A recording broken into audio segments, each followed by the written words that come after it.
नुकसानग्रस्तांना 3 ते 4 दिवसात भरपाई मिळणार. मुख्यमंत्री फडणवीसांचं आश्वासन. तर हिंसाचारात झालेलं नुकसान आरोपींकडून वसूल करणार.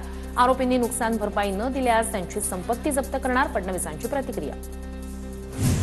नागपूर दंगलीतील 104 आरोपींची ओळख पटली आहे. त्यातील 92 लोक अटकेत. मुख्यमंत्री फडणवीसांची माहिती. आरोपींमध्ये काही जण अल्पवयीन. विश्व हिंदू परिषदेच्या आंदोलनात कुराणची आयात लिहिलेली चादर जाळल्याची अफवा. अफवेनंतर मोठा जमाव जमला. मुख्यमंत्री फडणवीसांची माहिती. नागपुरातच दंगल कशी घडली अनेकांना प्रश्न. संजय राऊतांचा सवाल. तर दंगलीला खत पाणी घालणारे, दंगली भडकवणारे आणि मुख्य आरोपी कॅबिनेटमध्ये बसले आहेत. संजय राऊत यांचा गंभीर आरोप. औरंगजेबानं अखंड भारत निर्माण केला. हमीदचं वादग्रस्त वक्तव्य.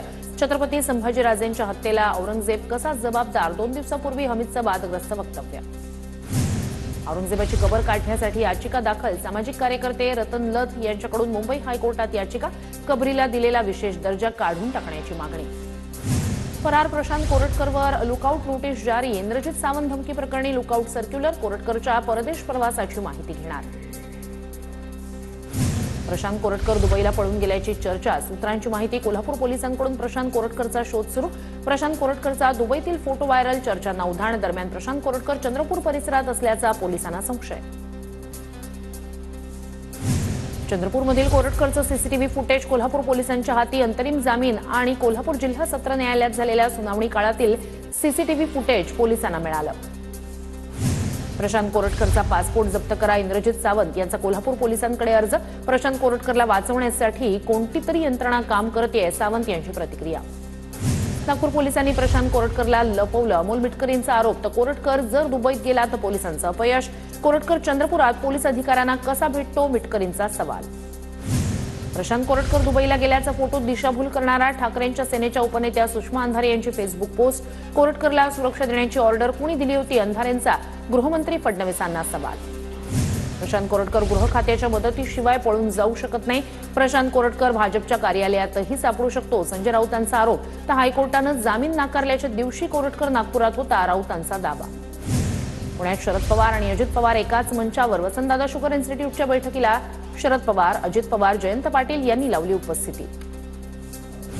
वसंतदादा शुगर इन्स्टिट्यूटची बैठक सुरू होण्याआधी पुण्यात अजित पवार आणि जयंत पाटील यांच्यात चर्चा. शरद पवारांनी लावली वसंतदादा शुगर इन्स्टिट्यूटच्या बैठकीला हजेरी. अजित पवार, जयंत पाटील यांच्यात उत्तम चाललेलं असतं. त्यांना एकत्र भेटण्यासाठी वसंतदादा शुगर इन्स्टिट्यूट, रयत शिक्षण संस्था, विद्या प्रतिष्ठानसह वसंतदादा शुगर इन्स्टिट्यूटच्या बैठकीत अजित पवार, शरद पवार भेटीवरून राऊतांची टोलेबाजी. जयंत पाटील यांच्यासोबत भेटीबाबत वेगळ्या बातम्या पसरवल्या. बैठकीनिमित्तानं जयंत पाटील यांची भेट झाल्याचं अजित पवारांचं स्पष्टीकरण. कोरटकर देशाबाहेर दुबईला पळून गेलाय की पळवून लावला. सगळ्या यंत्रणा कोरटकरच्या घरगडी असल्यासारख्या वागल्या. रोहित पवारांचा आरोप. सशक्त लोकशाहीत संवाद असला पाहिजे. जयंत पाटील, अजित पवारांच्या भेटीवर राऊतांनी टोला लगावल्यानंतर सुप्रिया सुळेंचं संजय राऊतांना उत्तर. भाजप किंवा त्यांचे नेते कधीही दादांवर अविश्वास दाखवत नाहीत. तर संजय राऊत मात्र नेहमी मित्रपक्ष आणि मित्रपक्षातील नेत्यावर अविश्वास दाखवतात. अजित पवार आणि जयंत पाटील यांच्या भेटीवर सूरज चव्हाण यांचं ट्विट. जयकुमार गोरेंकडे खंडणी मागणाऱ्या महिलेला 3 दिवसांची पोलीस कोठडी. काल अटकेनंतर आज सातारा न्यायालयात हजर केलं असता सुनावली. 3 दिवसांची पोलीस कोठडी. मातोश्रीवर उद्धव ठाकरेंच्या उपस्थितीत ठाकरेंच्या शिवसेना पदाधिकाऱ्यांची बैठक. विनायक राऊत, रमेश कोरगावकर मातोश्रीवर दाखल. भांडूप विधानसभा महिला पदाधिकारीही मातोश्रीवर पोहोचल्या. नागपुरातील आरोग्य विभागाच्या 35 कोटीच्या 100 शववाहिका धूळखात. TV9नं बातमी दाखवल्यानंतर अखेर शासनाला जाग. धुळखात पडलेल्या 100 शववाहिकांच्या वाटपाला सुरुवात. उपमुख्यमंत्री अजित पवार उद्या नांदेड दौऱ्यावर. नांदेडच्या नरसी इथे माजी खासदार भास्करराव पाटील खतगावकर, माजी आमदार ओमप्रकाश पोकर्णा, मिनल खतगावकर राष्ट्रवादीत प्रवेश करणार. आमदार प्रताप पाटील चिखलीकर यांनी केली तयारीची पाहणी. मनोज जरांगेंचा 8 टप्प्यात महाराष्ट्र दौरा. जरांगेंच्या महाराष्ट्र दौऱ्याचा आज पहिला टप्पा. राज्याच्या कानाकोपऱ्यात दौरा करणार असल्याची जरांगेंची माहिती. मुख्यमंत्री फडणवीसांच्या हस्ते नागपुरात नवसखी सरस महोत्सवाचं उद्घाटन. सरस महोत्सवाच्या उद्घाटनानंतर मुख्यमंत्र्यांकडून प्रदर्शनाची पाहणी. कर्ज वाटपातील अनियमिततेच्या प्रकरणात माणिकराव कोकाटे यांना नाशिक जिल्हा बँकेची नोटीस. कोकाटेंसह 25 माजी संचालकांना नाशिक जिल्हा बँकेची नोटीस. मोहित कंबोज जलसंपदा विभागाची कामं वाटतात असं समजलं. विधानसभेत बोलताना शिंदेंच्या शिवसेनेचे आमदार कोहळीकर यांचं वक्तव्य. कोहळीकरांच्या वक्तव्याची राजकीय वर्तुळात चर्चा. बदलापुरात एका ज्वेलर्सवर धाड टाकत HUID क्रमांक नसलेलं 48 ग्रॅम सोनं जप्त। नव्या नियमांनुसार सोन्याच्या दागिन्यांवर BIS हॉलमार्क चिन्ह सोबतच एक युनिक ID नंबर टाकणं बंधनकारक। पाडव्याच्या निमित्तानं ग्रामीण भागात साखरेच्या हाराला पूजेसाठी महत्त्व। लातूर जिल्ह्यातील मुरुडमध्ये साखरेचे हार तयार करण्याची लगबग। दिशा सालियांच्या वडिलांच्या याचिकेवर मुंबई हायकोर्टात 2 एप्रिलला होणार सुनावणी। याचिकेत CBI चौकशी करण्याची सालियन कुटुंबियांची मागणी। औंढा नागनाथमध्ये अल्पभूधारक शेतकऱ्यानं खडकाळ जमिनीत केला अनोखा प्रयोग। 2 एकर शेतात केशर आंब्याची बाग। आता शेतकरी अनिल देशमुख यांना यातून चांगलं उत्पन्न मिळण्याची अपेक्षा।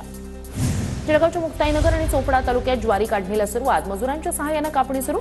बाजारपेठेतही गव्हापेक्षा ज्वारीची आवक वाढली। सांगलीच्या ऐतवडे खुर्द इथे वारणाकाठी मगरीची तब्बल 32 अंडी सापडली। शेतात काम करताना शेतकऱ्याला आढळली मगरीची अंडी। वन विभागाच्या कर्मचाऱ्यांनी या ठिकाणी भेट देत केली पाहणी। शेतकऱ्यांना सतर्क राहण्याच्या सूचना। जळगावच्या 40गाव मधील बाजार समितीत धान्य आवक वाढली। आवक वाढल्यानं धान्याच्या दरात 300 ते 400 रुपयांची घसरण। गहू, तूर, हरभऱ्याच्या दरातही काही प्रमाणात घट। धरणातील पाणी सिंचनाशिवाय उद्योग आणि शहरांना देऊ नका। शेतकरी नेते प्रकाश पोहरे यांची मागणी। जिल्हाधिकाऱ्यांना विनंती केल्यानंतर जर मागणी मान्य झाली नाही तर पाईपलाईन फोडून आंदोलन करू असा इशारा। शहापूर तालुक्यातील नामपाडा गावात पाण्याची भीषण टंचाई। शाळकरी मुलं आणि महिलांची पाण्यासाठी कसरत। तुटपुंज पाण्यामध्ये तहान भागवावी लागते।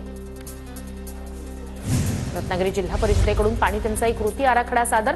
9,49,70,000 रुपयांच्या आराखड्याला मंजुरी। आराखड्यानुसार 357 गावातील 722 वाड्यांना टंचाईची झळ बसण्याची शक्यता।